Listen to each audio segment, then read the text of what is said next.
Ladies and gentlemen, boys and girls, children of all ages, welcome to Robert's Sports Show. I'm your host, Robert. Alright, a little reaction to the 2024 Brickyard 400. I'm return to the Oval there at Indy. Personally, I didn't have a lot of high expectations for the weekend because we know what these cars have done in the past on this track. I didn't see anything with this Gen 7 car that was going to change my mind. I know when it comes to the big wide tracks like in Michigan, California, Kansas, Texas, those kind of tracks, Vegas, yes, the wider the track is, the higher the banking, that helps these cars. Warm weather helps these cars.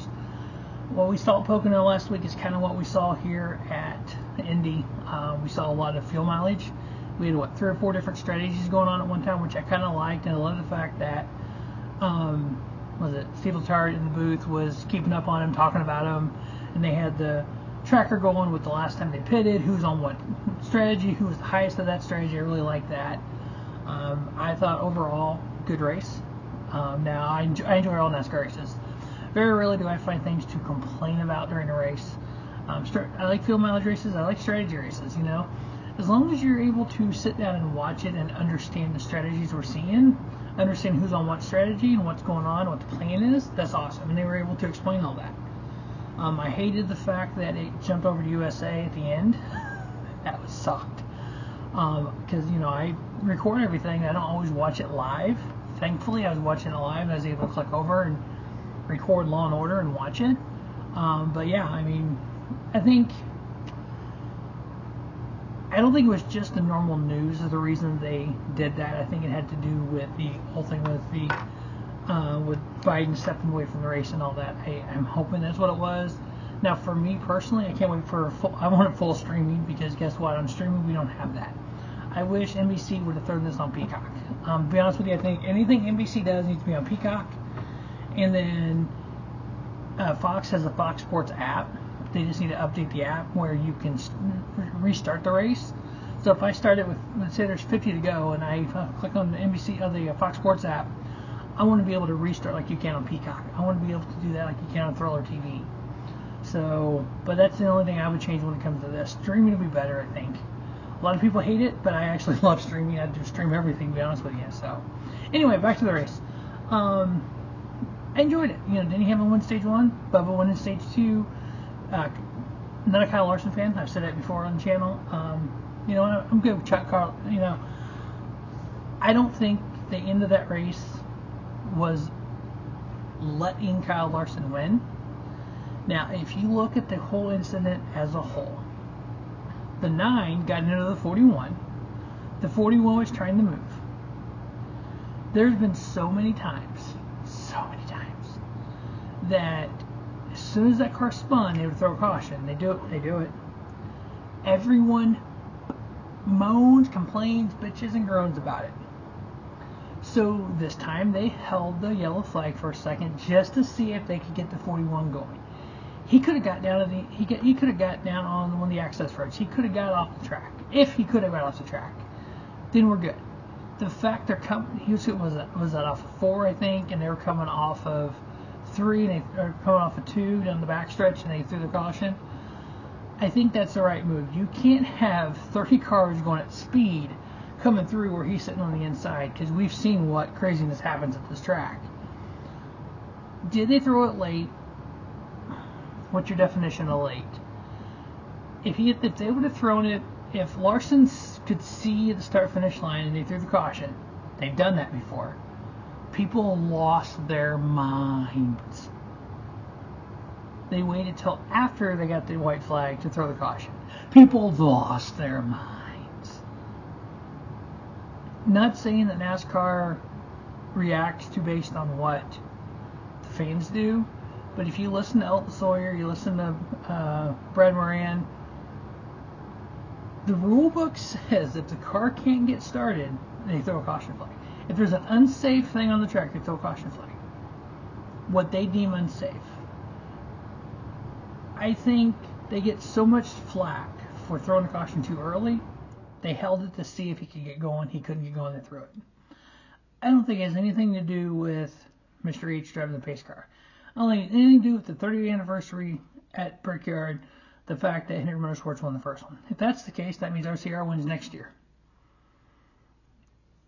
It has nothing to do with that. It's just circumstance. The 5 overtimes at Nashville, that was a little egregious. That wasn't NASCAR's fault. The wires were sparking in the helmets, and they caused that problem. I don't think NASCAR was worried about that. I don't think NASCAR was worried about fuel mileage. That's on the teams. I do think that when the restart where Brad pulled in, no one truly knew who the control car was. I assumed it was Blaney because he was second, and then Larson was third and moves up in the line. But they weren't, and Larson didn't really jump. If you look at it, Larson didn't really go first.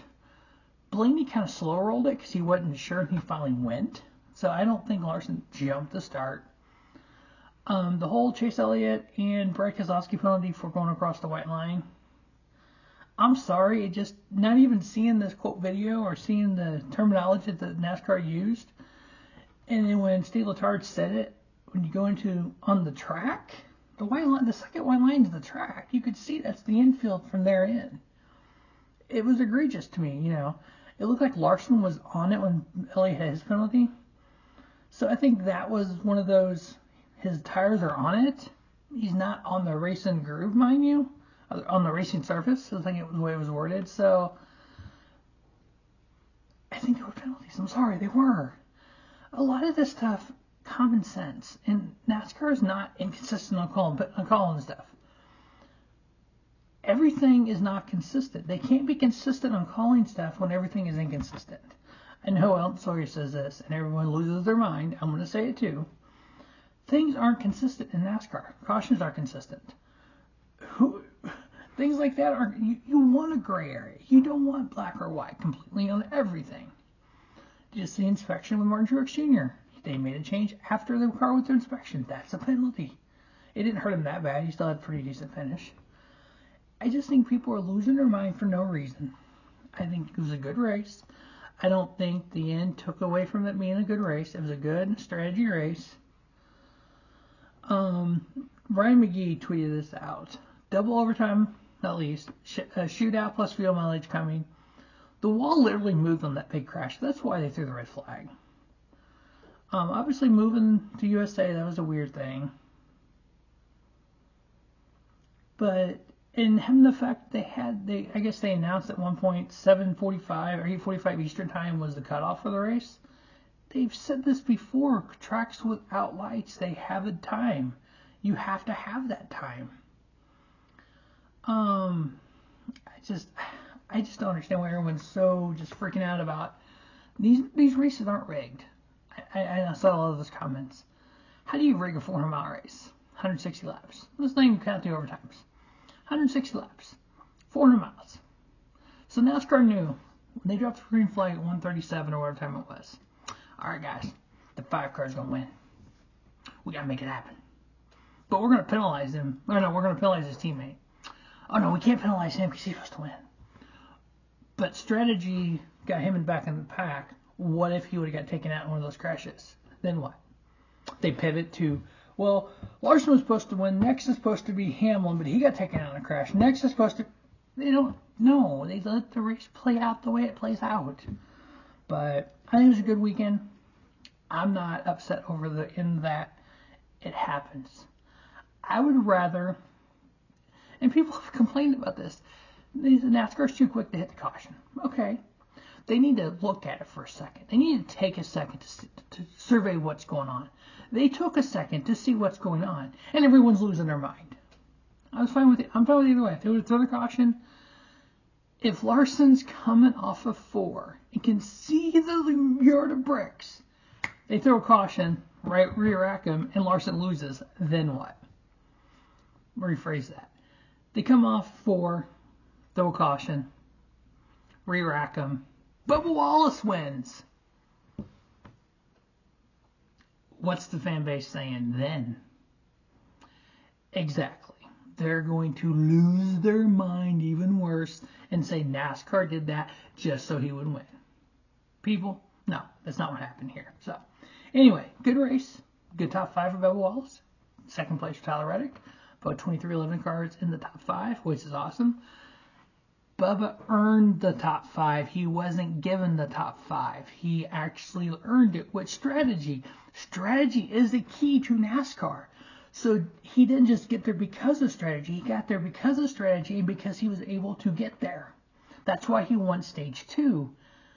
Other teams could have played the same strategy, but they chose a different strategy. And some teams did do the same strategy. They finished behind him. NASCAR didn't give that to him. All right, my reaction to the Brickyard 400 2024 edition, the 30th annual. Can't wait till next year because it looks like it will come back next year in 2025. I think we should have a pretty good race next year. In fact, we have a notebook on this track. 2-week break. I'll try to do some NASCAR videos, topics, and stuff between here and Richmond. And then we'll get the previews up for Richmond and 4 races left in the regular season for the Cup Series. As always, thanks for watching Robert Sports Channel. Don't just have a great day. Have a spiffy day. Robert Sports Show, your YouTube leader in sports channel content.